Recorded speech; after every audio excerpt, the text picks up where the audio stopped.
বলেছেন, وَنَزَّلْنَا عَلَيْكَ الْكِتَابَ تِبْيَانًا لِكُلِّ شَيْءٍ وَهُدًى وَرَحْمَةً وَبُشْرَى لِلْمُسْلِمِينَ আল্লাহু আকবার।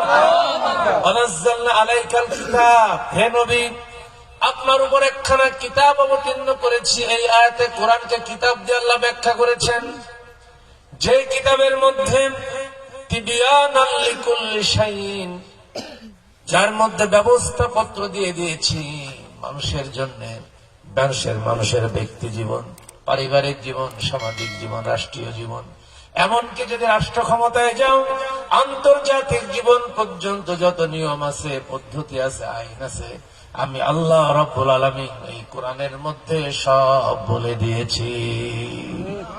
বুশরা লিল মুসলিমিন, এই কোরআন হচ্ছে মুসলমানদের জন্য সুসংবাদ। চিৎকার দিয়ে বলেন আল্লাহু আকবার। রাসূলুল্লাহ সাল্লাল্লাহু আলাইহি ওয়াসাল্লাম 10ম হিজরিতে বিদায় হজ সম্পন্ন করলেন। আল্লাহর নবী 6 বার উমরা করেছেন, কোন বর্ণনা এসেছে 4 বার, একবার তিনি হজ করেছেন বিদায় হজ। বিদায় হজ্জে আল্লাহর নবী 1,25,000 সাহাবীর সামনে বক্তৃতা দিলেন, খুতবা দিলেন। আল্লাহর নবী সবচেয়ে বড় খুতবা দিয়েছেন, 25 মিনিটের খুতবা। ওই 25 মিনিটের খুতবা দিতে গিয়ে রব্বুল আলামিনের হাবিব ওই 1,25,000 সাহাবীর সামনে বললেন, তাদেরকে উদ্দেশ্য করে বললেন, তারাকতু ফীকুম আমরাইন লান তাদিল্লু মা তামাসসাকতুম বিহিমা কিতাবাল্লাহি ওয়া সুন্নাতা রাসূলিহি।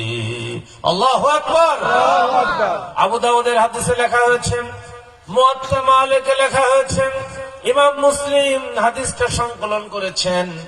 বিদায় হজ্জে আল্লাহর নবী বললেন, শেষ ভাষণের শেষ দিকে এসে, ও আমার সাহাবীরা শুনে নাও, জেনে নাও, আগামী বছর তোমাদের সাথে আর আমার দেখা হবে না, হজের মৌসুমে আর তোমাদের সাথে দেখা হবে না। তবে আমি তোমাদের জন্য 2টা জিনিস রেখে যাচ্ছি।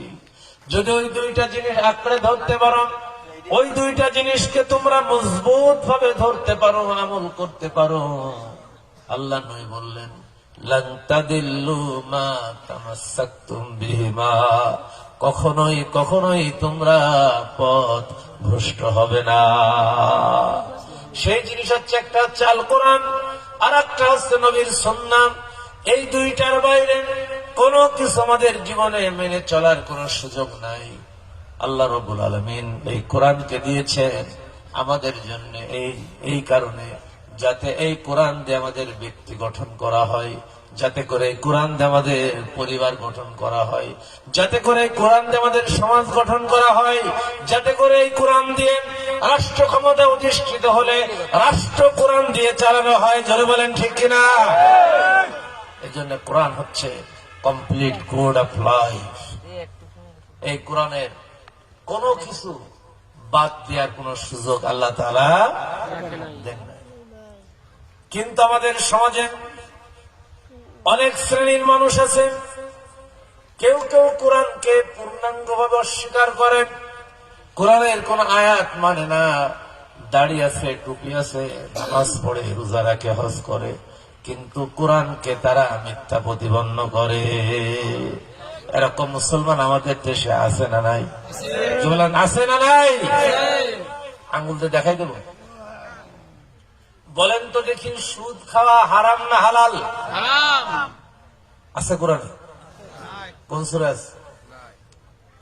সূরা আল বাকারার 275 নম্বর আয়াত থেকে রব্বুল আলামিন সুদের বর্ণনা করেছেন, আল্লাযীনা ইয়াকুলুনার রিবা লা ইয়াকুমুনা ইল্লা কামা ইয়াকুমুল্লাযী ইয়াতাখাব্বাতুহুশ শাইতানু মিনাল মাসসি যালিকা বিআন্নাহুম ক্বালু ইন্নামাল বাইউ মিসলুর রিবা ওয়া আহাল্লাল্লাহুল বাই'a ওয়া হাররামার রিবা।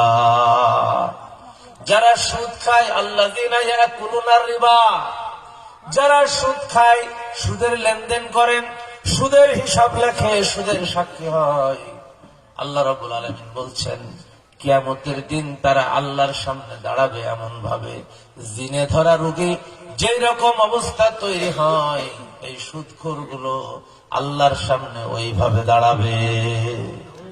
জিনে ধরা রোগী দেখেছেন তো? জিনে ধরা রোগী দেখেন না আপনারা? গ্রামে গঞ্জে মাঝে মধ্যে জিনে ধরে নাকি ধরে না? কি স্বাভাবিক আচরণ করে? দেখলে বোঝা যায় যে এ জিনে ধরেছে, সমস্যা আছে। আল্লাহ তাআলা সেদিন এই সুদখোরদেরকে আলাদা লাইনে দাঁড় করাবেন। কোরআন বলছে আল্লাযীনা লা ইয়াকুমুনা ইল্লা কামা ইয়াতাখাব্বাতুহু শাইতানু মিনাল মাসসি।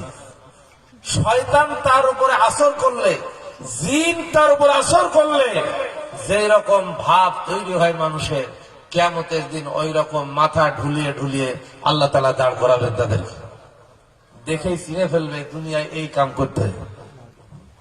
দাঁড়িয়ে আছে, টুপি আছে, 5 ওয়াক্ত নামাজ আদায় করে, আবার সুদ খাই, এমন মুসলমান তো আমাদের দেশে নাই।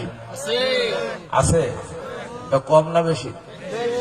দেখবেন 5 ওয়াক্ত নামাজ জামাত আদায় করে, আবার সুদের কারবারও আছে আগের লাইনে। আছে না নাই? তো ওরা তো কোরআন পূর্ণাঙ্গ মানে নাকি? কোরআনের এই আয়াতগুলো তারা মানে। আবার এমন মানুষ আছে যারা বলে 1400 বছর আগেকার কোরআন দিয়ে এখন সমাজ চলে না। এরকম মুসলমান আমাদের দেশে আছে না নাই? কম না বেশি?